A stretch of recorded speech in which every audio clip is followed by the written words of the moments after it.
Hello my loyal companions, welcome back to the channel. Rogue Company has now hit the point where the old controller versus mouse and keyboard debate has come into play and everyone's talking about aim assist versus no aim assist. As someone who mainly plays on controller but has more than their fair share of hours on PC games, I've got over 300 hours in CSGO, I've played a good chunk of Valorant and some other shooting games as well. I thought it would be a good idea for me to put out a video showing you the difference between controller and mouse and keyboard from my own experience. This video isn't here to make you switch between one and the other. Play what you feel comfortable on and what you enjoy. This video is here just to explain to you the difference between them. I'm going to go over the advantages and disadvantages and hopefully just inform you guys a little bit more about what the other side has to experience. The support on the channel has been amazing recently. We're so close to our 50 subscriber goal, so make sure you hit the subscribe button to get there. But for now, let's get into the video.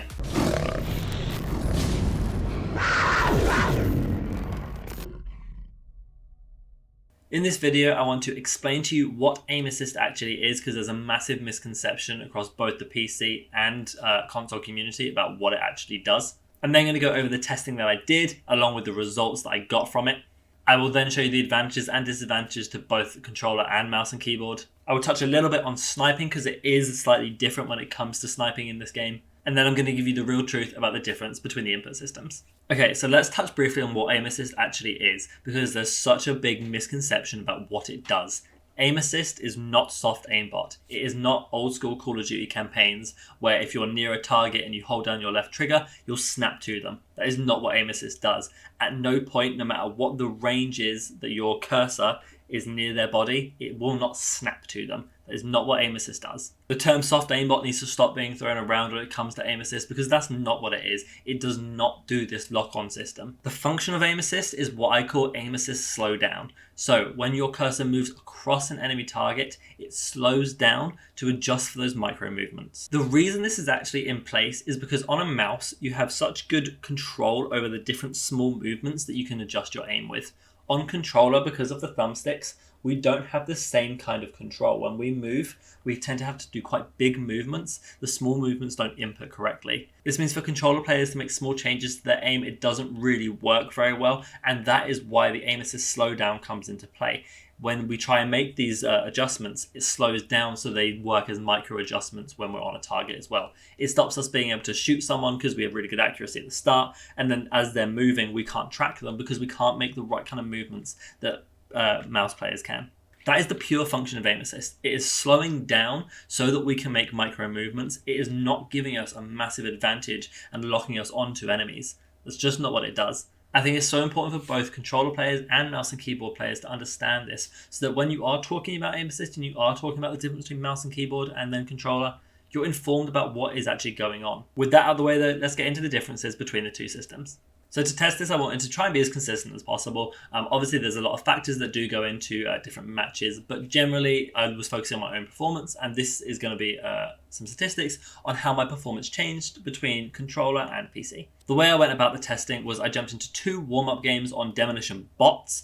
I did this just to warm up my shot, warm up my movement, and make sure my sensitivity and settings were in the right place. Once I did those 2 warm-up games, I jumped into 5 strikeout matches playing Ronin and using her KA-30 assault rifle, as this just offered the most versatility for up-close combat and range combat. I then took my damage from the strikeout matches and divided it by the amount of rounds to get my average damage per round. I then took the average damage per round from the 5 games and put it all into one, so I got my average damage per round from all of it. Here I was able to compare my difference in performance from the controller to the mouse and keyboard. The results from that testing is now on screen.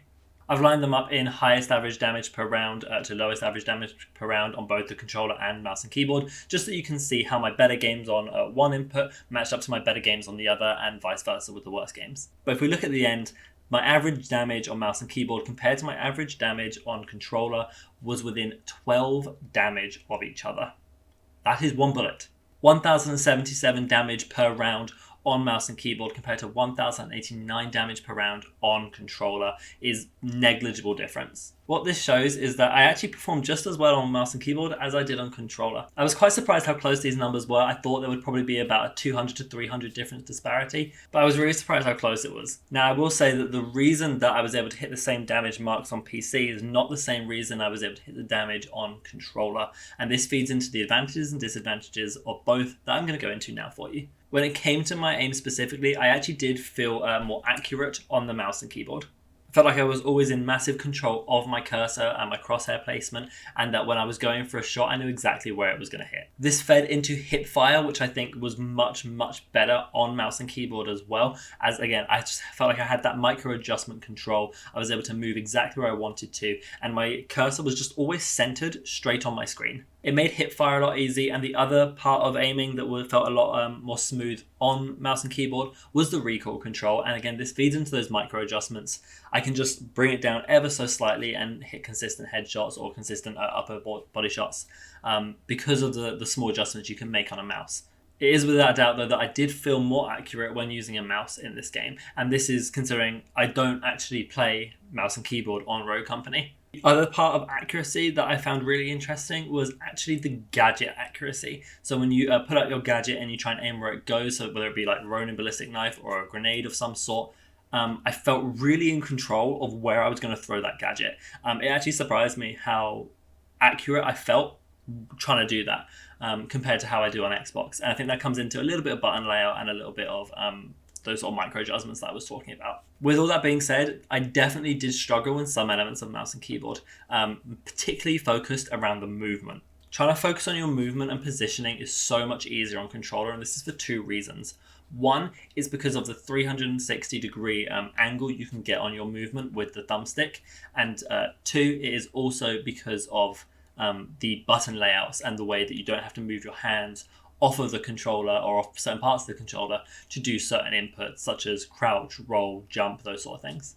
On the movement itself, because of the thumbstick's control over where you move and the way that it just feels so natural to use a controller in terms of the thumbstick, I found that peeking around corners, so if I'm on my third person peek and I go to move out and take a shot and then come back, was so much easier. I didn't think I could do this on mouse and keyboard at all because I just wasn't fast enough at going back and forward to actually make that hit. I could definitely train up my mouse and keyboard and movement to become a little bit better at that sort of thing, but I don't think it will ever get anywhere near the sort of control you have on controller. The other part of movement that I found really difficult was the button layouts and the inputs. I found it so difficult to crouch and jump and roll effectively in this game, the same that I do on controller. I was able to map some buttons, so it was a little bit more accessible for me, particularly with the roll. I was able to get that pretty okay. But when it came to the crouching and trying to peek out of cover really quickly, take some shots and get back in, I really was struggling with it. All kinds of strafing was quite difficult. And generally, the movement on mouse and keyboard just isn't there compared to the control you have on controller. I've always talked about this disparity between the superior PC aim generally, and then the superior controller movement, and that is the payoff that you get. Some other noticeable advantages for the different systems are for controller, moving while holding something out or aiming down sight or just any kind of strafing. So if I'm holding a gadget and I'm cocking it behind a cover and then I move out to throw it, that was way easier on controller. Any form of movement like that. On PC, some other advantages for that were flicking between targets, and reaction time was so much quicker. Just it actually feels like the mouse is an extension of my arm. So when I'm trying to move, when I see something, I'm able to lock onto it really quickly with my quick movement, and those reaction times and flicking between targets was just a little bit more effective. Another advantage for PC is generally the hardware is so much better. You get higher frame rates than you can on consoles generally, so that is a big factor. Loading in and out of games is a lot quicker, I noticed, and it just shows how much your PC can change the way that the speed of the game works. It's not ridiculous, like it's not, damn, they have a PC, they're just so much better, they load in so much faster, they're going to outgun me in every fight because of latency and frames and stuff. It's not that level, but there is a small difference, and it is one advantage of having a PC over a console. That, though, guys, is the difference between the two input systems, and you can tell that they have payoffs for either and also drawbacks of both. And you have to be able to acknowledge this when you're talking about this debate between controller versus mouse. Yes, mouse is slightly better at aiming. It just feels more precise. It feels more fluid. But the same can be said for the movement of controller, and movement is a massive part. If you're not able to strafe and out position and roll and crouch when you need to, you're not going to be able to hit the same mark. It doesn't matter if you're really accurate. You're not going to be able to do the same role that you would if you can move really well on controller. I do now want to talk a little bit about sniping, as I know this is a really popular area for people, and I will give you a flat answer. Sniping is more effective on PC. This just comes down to the accuracy and the aim, with a few small exceptions. One of these exceptions is that you do have to find and warm up your shot. I was not able just to jump on PC, jump in a Phantom game and bang out headshots. It did take me a bit of time to find my shot and find my movement. Once my shot was warmed up, it did feel kind of natural just to move my mouse in a way that aligned with their head or aligned with their upper body and things like that. And it just felt a little bit more accurate in that sense. That being said though, I did still perform better as a sniper on controller.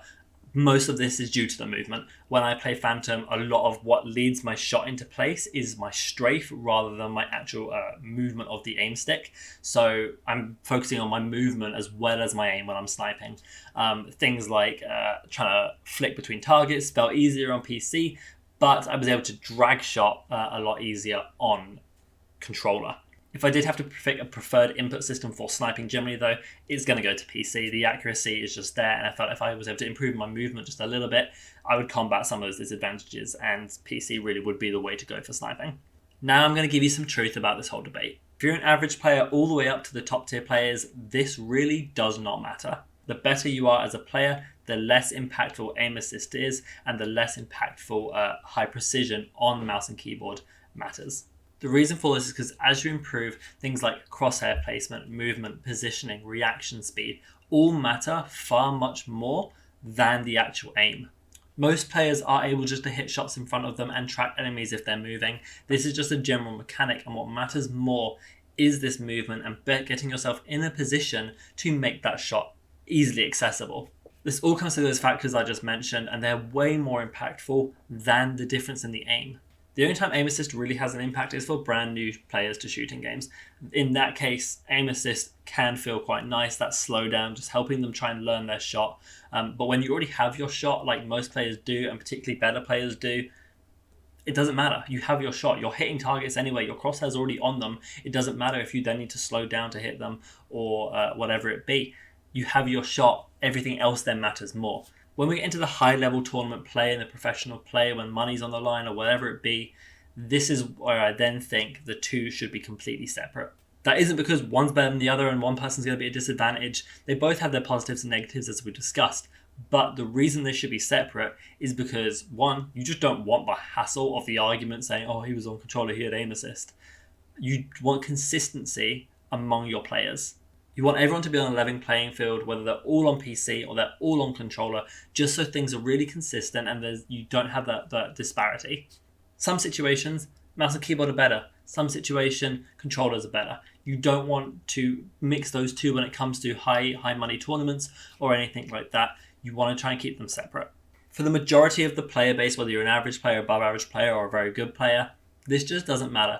This whole debate really isn't that important. It only matters for the high level play when you're talking about should they be separate, and for low level players who are just getting into these kind of games. Everyone has their preferred system. There's advantages and disadvantages to both, but we should all be respectful of what others play. Okay then guys, that's going to be the end of the video. I do hope this has been able to inform you a little bit about the advantages and disadvantages of the different input systems, and more than anything what I want you to take away from this is that you've learned what aim assist actually does. This misconception really bugs me when I see it, and hopefully this has just informed you a little bit more. If you did enjoy the video, if you did like something, or if you're just tired of the aim assist versus non-aim assist debate, leave a like on the video and subscribe to the channel so you don't miss more daily content and guides. You can also follow me on twitch.tv/radfiregaming to see live game commentaries. My Discord has also just launched. That is going to be linked down in the description, so make sure you come check that out. I'm really growing that community there, and I really want you guys to be part of it. Other than that guys, I hope you have a fantastic day, and remember, be loyal, be brave, be relentless, and I'll see you in the next video.